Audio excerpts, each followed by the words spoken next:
नमस्कार दोस्तों, कैसे हैं आप सब लोग। आई होप आप सबकी प्रिपरेशन बहुत अच्छी चल रही होगी। स्वागत है आपका अपने यूट्यूब चैनल पर। दोस्तों, आपसे थोड़ी देर पहले कॉमन कैडर का डॉक्यूमेंट्स वेरिफिकेशन का लिस्ट रिलीज़ किया गया है। डॉक्यूमेंट्स वेरिफिकेशन का लिस्ट आया है, मतलब कि अब आपका स्कोर कार्ड नहीं आने वाला है। स्कोर कार्ड रिलीज़ ही नहीं किया गया है, सीधे आपका डॉक्यूमेंट्स का लिस्ट दिया गया है। डॉक्यूमेंट वेरिफिकेशन का रिजल्ट आया, रिजल्ट के बाद आपका डीवी का लिस्ट आया, कोई स्कोर कार्ड नहीं। इसके बाद सीधे आपका फाइनल रिजल्ट आएगा। टोटल यहाँ पर जो लिस्ट में कैंडिडेट्स के रोल नंबर्स हैं वो हैं टोटल यहाँ पर 398 कैंडिडेट्स हैं। अब आगे का क्या प्रोसेस है, आप अपना स्कोर कैसे पता कर सकते हैं, कास्ट सर्टिफिकेट वगैरह कौन कौन से रिक्वायर्ड होंगे, क्या क्या डॉक्यूमेंट्स लगेंगे, ये सारी कुछ हम इस वीडियो में डिस्कस करेंगे।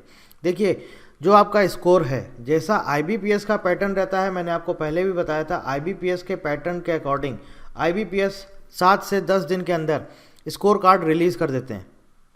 पहले जो आपको पता चलता है कि आपने क्वालिफाई कर लिया और उसके बाद फिर नेक्स्ट 7 डेज़ में वो आपको स्कोर कार्ड दे देते हैं। ये पेपर IBPS ने कंडक्ट कराया, लेकिन फिर भी स्कोर कार्ड नहीं दिया गया है। स्कोर कार्ड कैसे पता करना है, आप अपना स्कोर कैसे जान सकते हैं, ये आगे हम फर्दर डिस्कस करेंगे।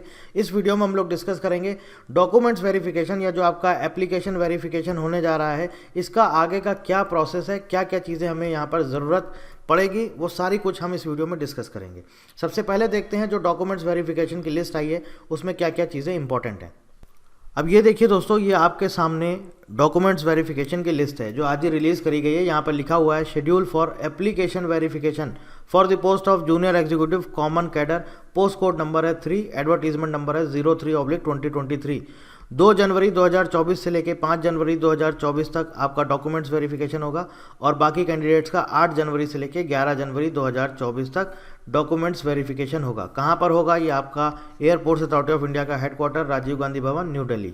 ठीक है। अब ये जो लिस्ट है, इसमें देखिए यहाँ पर आपका रोल नंबर है, कैंडिडेट का नाम है, डेट दी गई है और टाइम दिया गया है। इस डेट पर और इस पर्टिकुलर टाइम पर आपको वहाँ पर प्रेजेंट होना है। लिस्ट की अगर हम बात करें कि टोटल इस लिस्ट में कितने कैंडिडेट्स का यहाँ पर नाम है, तो टोटल जो कैंडिडेट्स हैं वो हैं 398, 398, ऑलमोस्ट 400 के आसपास। ठीक है। अगर हम वैकेंसी की बात करें, इसमें कितनी वैकेंसी आई थी, तो वैकेंसी आई थी इसमें हमारा 233 और कैंडिडेट्स बुलाए गए हैं 233, कैंडिडेट्स बुलाए गए हैं 398, मतलब कि इतने कैंडिडेट्स शॉर्टलिस्ट किए गए। अब यहाँ पर आप देख लीजिए क्या क्या चीज़ें आपको मांगी गई हैं और क्या क्या चीज़ होगी यहाँ पर। During application verification you are advise to bring following certificates in original along with the call letter and admit card of computer based test for verification of your age educational professional qualification. देखिए, जो आपका computer based test हुआ था CBT, इसका आपको admit card ले जाना होगा। ठीक है। कॉल लेटर डाउनलोड का लिंक वेबसाइट पे आएगा। ठीक है। और इसके साथ साथ आपको अपने सारे डॉक्यूमेंट्स का ओरिजिनल कॉपी लेके जाना होगा और उसके साथ साथ उसका जेरोक्स कॉपी भी लेके जाना होगा, जैसे कि educational qualification, experience, caste certificate, disability certificate अगर कोई है तो उसको। इसके अलावा यहाँ लिखा हुआ है in case of your absence और non production of certificates your candidature will not be considered for final selection. देखिए, ऐसा नहीं होता है, मैं आपको बता देता हूँ। ATC का भी वेरिफिकेशन, जब डॉक्यूमेंट्स वेरिफिकेशन होता है ATC का, अगर सपोज मान लीजिए कोई ऐसा डॉक्यूमेंट्स है जो आपके पास, उन्होंने बोला अलग से कि हमको ये भी चीज़ चाहिए, तो आपको वहाँ पर वो खुद ही आपको जो है वो इंस्ट्रक्शन दे देंगे। आप एक काम करिए, अपने कॉलेज से ही हमको मेल करवा दीजिए या आप हमको इतने दिन के अंदर सबमिट कर दीजिए। ठीक है। तो ऐसा कोई घबराने की ज़रूरत नहीं है। डॉक्यूमेंट्स वेरिफिकेशन में क्या क्या चीज़ मांगी गई है, सबसे पहला है हमारा secondary school marksheet and certificate, जिसमें कि आपका डेट ऑफ बर्थ मेंशन होना चाहिए, वो आपका प्रूफ होगा एज का। हायर सेकेंडरी स्कूल मार्कशीट और सर्टिफिकेट। ठीक है। बैचलर्स या पोस्ट ग्रेजुएशन डिग्री अगर आपके पास है तो उसका भी सर्टिफिकेट आपका लगेगा, मतलब 10th का मार्कशीट प्लस सर्टिफिकेट, 12th का marksheet plus certificate, bachelors degree BE BTech BSc BA जो भी आपके पास है उस बैचलर्स डिग्री का आपको सर्टिफिकेट या आप डिग्री दिखा सकते हैं। ठीक है। इसके अलावा देखिए यहाँ पर क्या दिया गया है, अगर किसी का ईयर वाइज मार्कशीट आता है, ये भी यहाँ पर रिक्वायरमेंट है। जैसे सपोज आपने BSc किया हुआ है, 3 साल का है, तो फर्स्ट ईयर का मार्कशीट, सेकेंड ईयर का मार्कशीट और फिर थर्ड ईयर का मार्कशीट, ये पूरा मार्कशीट आपको यहाँ पर देना होगा। अब देखिए यहाँ पर एक और चीज़ है, लिखा है wherever CGPA OGPA in a degree is awarded, the candidate will have to produce document indicating equivalent percentage of marks as per norms adopted by the university oblique institute at the time of application verification. मतलब कि यहाँ पर क्या है, अगर आपकी marksheet में CGPA में मार्क्स दिए गए हैं तो आपको अपने इंस्टीट्यूट से इसका कन्वर्जन फार्मूला करवा के और उसका जो भी परसेंटेज में आपका मार्क्स बनेगा, वो जो भी आपका बनेगा वो सर्टिफिकेट आपको सबमिट करना पड़ेगा। या कौन सा कन्वर्जन फार्मूला आपकी यूनिवर्सिटी ने अपने नॉर्म्स के अकॉर्डिंग जो भी उन्होंने यूज़ किया है वो आपको यहाँ पर सबमिट करना पड़ेगा, और उसमें आपको अपने इंस्टीट्यूट से लाना होगा ये सर्टिफिकेट। इंस्टीट्यूट की वहाँ पर सील होनी चाहिए और उसके साथ साथ जो भी उसका ऑथराइज पर्सन है उसके सिग्नेचर होने चाहिए। ठीक है, ये आपको वहाँ पर देना होगा। अब ये आती है बात आपकी certificate, caste certificate of SC ST and OBC, non creamy layer, EWS, ex serviceman certificate, disability certificate, apprenticeship certificate. अगर आपने यहाँ पर ट्रेनिंग करी हुई है, अप्रेंटिस करा हुआ है 1 साल का, तो आपको ये भी लेके जाना होगा। या फिर बाकी अलग अलग कैटेगरी के जो SC हैं, ST हैं, OBC हैं, EWS, एक्स सर्विसमैन और डिसेबिलिटी, इनको सबको अपना सर्टिफिकेट लेके जाना होगा। अब किसके लिए कौन कौन सा सर्टिफिकेट रिक्वायरमेंट है ये देख लीजिए। OBC non creamy layer, OBC non creamy layer के लिए बोला है जो आपका सर्टिफिकेट है वो इशू होना चाहिए फाइनेंशियल ईयर 2023 से 2024, मतलब कि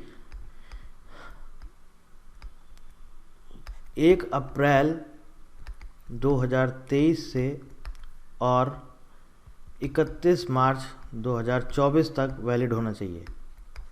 ठीक है, उसमें क्लियरली लिखा रहता है आपका जो डॉक्यूमेंट बनता है, जो आपका EWS OBC का सर्टिफिकेट रहता है, उसमें लिखा रहता है clearly valid for financial year 2023-24।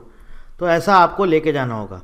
ठीक है, EWS सर्टिफिकेट उसका भी सेम यही है आपका, उसमें क्या होना चाहिए फाइनेंशियल ईयर 2023-2024। वहाँ पर भी EWS का सर्टिफिकेट जो होता है ऊपर लिखा रहता है clearly valid for financial year 2023 या फिर 24।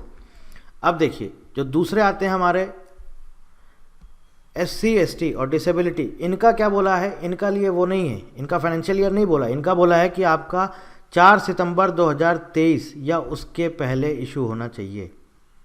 ठीक है, 4 सितंबर 2023 या उसके पहले इशू होना चाहिए। बाकी दिया गया है, अगर आपको और कोई डिटेल चाहिए तो आप एडवर्टीजमेंट जा करके देख सकते हैं, AI की वेबसाइट पर अवेलेबल है।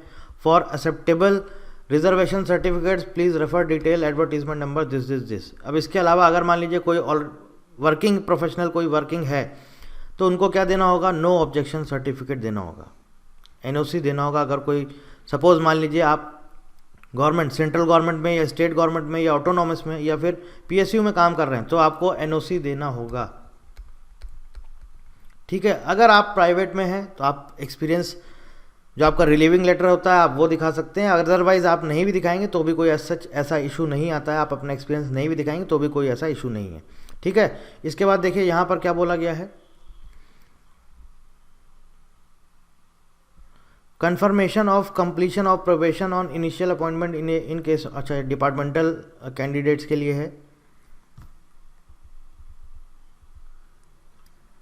इसके साथ साथ आपको अपना आइडेंटिटी प्रूफ लेके जाना होगा, 1 ID proof in original, voter ID, Aadhaar, driving licence या फिर पासपोर्ट। और क्या बोला गया है, 1 self attested photocopy of all the above documents along with originals, मतलब कि आपको ओरिजिनल लेके जाना होगा। इसके साथ साथ प्लस इसका जेरोक्स कॉपी आपको लेके जाना होगा। जेरोक्स कॉपी आपका क्या होना चाहिए, सेल्फ अटेस्टेड होना चाहिए, जो भी डॉक्यूमेंट्स हैं सारे के सारे। ठीक है, तो ये सारी चीज़ें हैं जो आपको लेके जानी है। ऑलरेडी मैंने सारी चीज़ें डिस्कस कर ली हैं। और यहाँ पर बोला गया है no request for change of DV वगैरह, ये सब चेंज नहीं होगा। और इसके साथ साथ आपको ये दिया जाएगा जो यहाँ पे लिखा हुआ है, you will be reimburse AC2 tier fare और actual bus fare by shortest route. ठीक है, आपको अपना ओरिजिनल टिकट दिखाना होगा तो आपको उसका रिम्बर्स हो जाएगा। बाकी एज सच यहाँ पर और कुछ इंपॉर्टेंट नहीं, जो कुछ भी था मैंने आपसे डिस्कस कर लिया। हाँ, अब बात आती है आपके स्कोर कार्ड की कि आपका स्कोर कार्ड आखिर आया नहीं है। अब आप जानना चाहते हैं कि आपका स्कोर आप कैसे पता करें। उसके लिए मैंने आपको बताया था सिंपल प्रोसेस है, पहले भी आपको बता चुका हूँ। RTI कर दीजिए, सबसे बेस्ट है RTI कर दीजिए। आप अपना स्कोर, एक यही तरीका है जिससे आप अपना स्कोर जान सकते हैं, अदरवाइज़ इन्होंने तो रिलीज़ किया नहीं है तो जानने का कोई तरीका भी नहीं है। और हाँ, कॉल लेटर की जो हम बात कर रहे हैं, जो आपको admit card plus call letter लेके जाना है, ये कॉल लेटर आपका ऑफिशियल वेबसाइट पर बहुत जल्दी रिलीज़ किया जाएगा। आप मान के चलिए 1 वीक के अंदर आपका ऑफिशियल वेबसाइट पर इसका लिंक आ जाएगा, 1 वीक 8-10 दिन के अंदर आ जाएगा। आप वहाँ से इसका कॉल लेटर डाउनलोड कर सकते हैं। तो ये कॉल लेटर ले जाना मत भूलिएगा, ये साथ में एडमिट कार्ड और साथ में आपके सारे डॉक्यूमेंट्स ओरिजिनल और साथ में उसका जीरोक्स कॉपी।